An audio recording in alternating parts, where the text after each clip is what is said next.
అభివృద్ధి సంక్షేమం వైపు దూసుకు వెళ్తున్న మన రాష్ట్రాన్ని తన దుష్ట పన్నాగంతో రాష్ట్రాన్ని అభివృద్ధి దిశగా పయనించకుండా అడ్డుకోవాలనే తన దుష్ట ఆలోచనలను తీవ్రంగా ఖండిస్తున్నాం.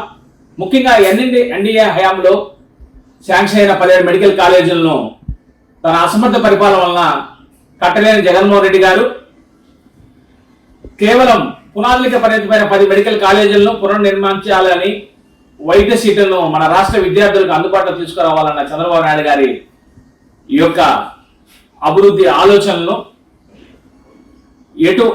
ఎలాగైనా అడ్డుకోవాలనే నియంత ఫ్యాక్షన్ భావాలతో జగన్మోహన్ రెడ్డి గారు అభివృద్ధికి భాగస్వాములైన వారిని టెండర్లు వేయద్దని హెచ్చరికలు జారీ చేయడం అప్రజాస్వామికం, అనైతికం. ముఖ్యంగా ప్రజాస్వామ్యంలో ఇటువంటి మాటలకు, ఇటువంటి హెచ్చరికలకు తావులేదు. జగన్మోహన్ రెడ్డి గారు, ఇది రాజారెడ్డి గారి రాజ్యాంగం కాదు, అంబేద్కర్ గారి రాజ్యాంగం. ఈ రాజ్యాంగంలో మీ వంటి ఫ్యాక్షనిస్టులకు, మీ వంటి నియంత భావాలకి, ఇటువంటి హెచ్చరికలకు తావులేదు. ముఖ్యంగా మీ ప్రకటనలను ప్రజాస్వామిక వాదులు, విద్యార్థులు, యువత తీవ్రంగా ఖండిస్తున్నారు, వ్యతిరేకిస్తున్నారు.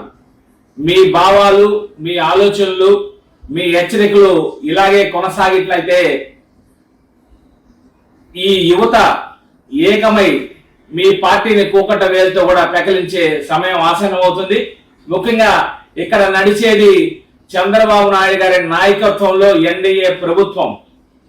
మీరు ఇటువంటి ఫ్యాక్షన్ భావాలని మానుకోవాలి, లేదంటే తీవ్ర పరిణామాలు ఉంటాయని తెలుగుదేశం పార్టీ తరఫున హెచ్చరిక జారీ చేస్తున్నాం.